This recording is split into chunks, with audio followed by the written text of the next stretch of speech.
into this second one, so that's negative 3 for x, plus 2y equals negative 1. Add my 3, and I'll get 2y is equal to negative 1 plus 3, or 2. Divide by 2, y equals 1, so my point should be negative 3, 1. And I'll just check that. So that's negative 3 times 2 is negative 6, minus 2 is negative 8, negative 3 plus 2, because 2, well, negative 3 plus 2 times 1 is negative 3 plus 2, or negative 1. So that checks out. If you're trying to do these in a calculator, you have to solve them both for y, and then, well, at least on the TI series, most of them, you isolate each for y and then punch them in, and then it'll give you the point of intersection, which, if you can do all that, it's easier just to do it the way they ask, by elimination. And then the second one is 44.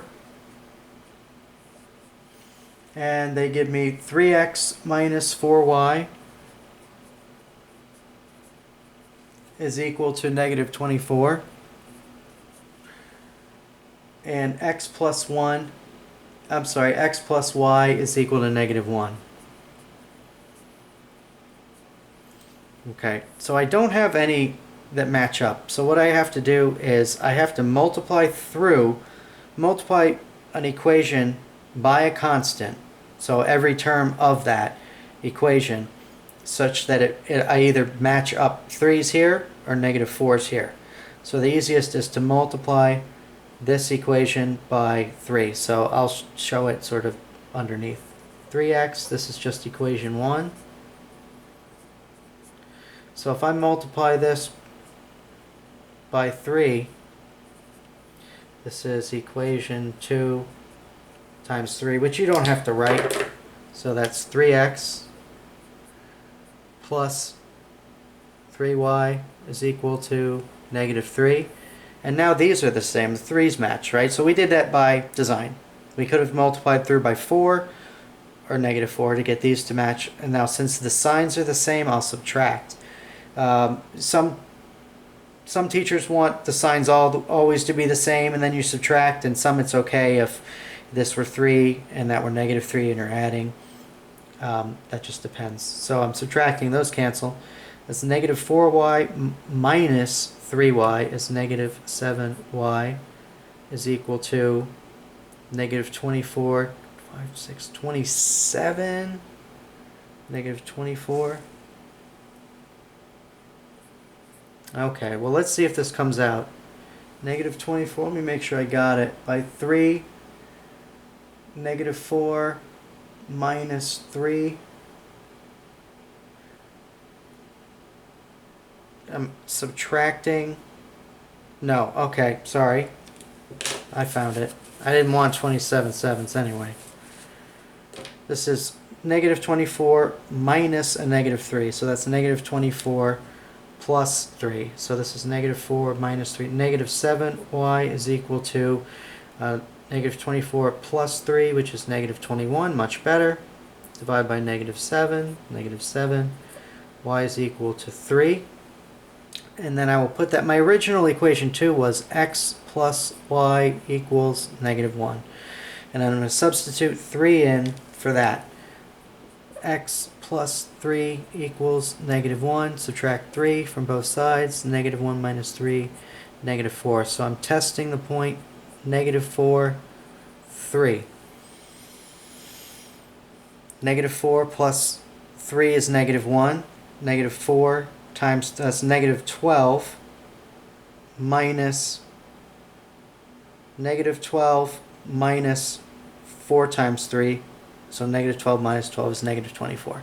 So it should be, our solution is the point negative 4, 3. Okay. 40, okay, so that was 44. It's nice when they're integers, when I don't have to do, I mean, they don't always come out that way.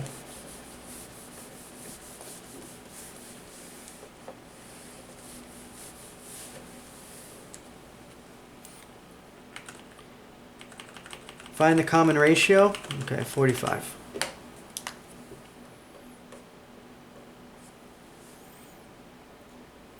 And what did am I losing my focus?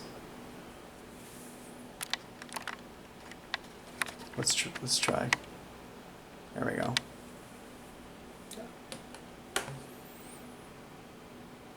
It's not sure what it wants to do. I'll keep that on there. 45, so this 64, they give us a series, or a sequence, sorry. 64, 16, 4, 1. And common ratio,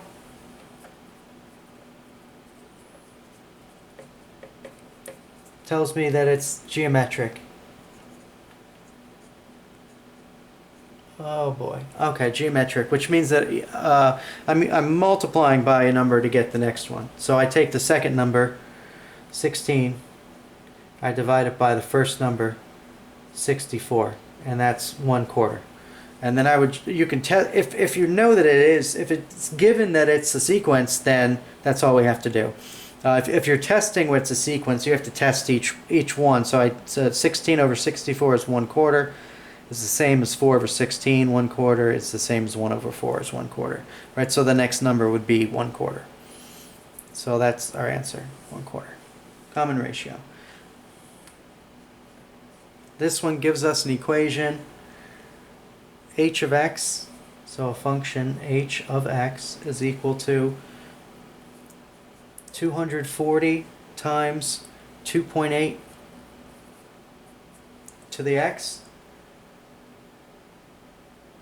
Okay, so this is this is an exponential series. So what does it want? It wants the initial amount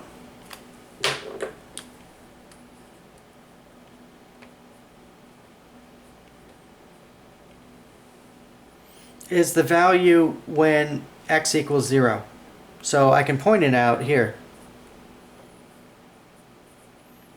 Or if h of 0 is 240 times 2.8 to the 0 is 240. 2.8 to the 0 power is just 1.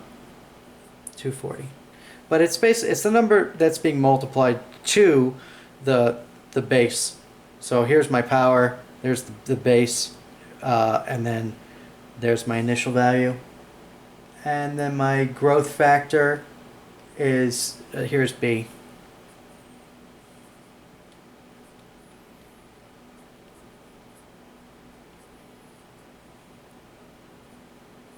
.8. So each time, right, if it were 3, it would triple. If it were 2, it would double.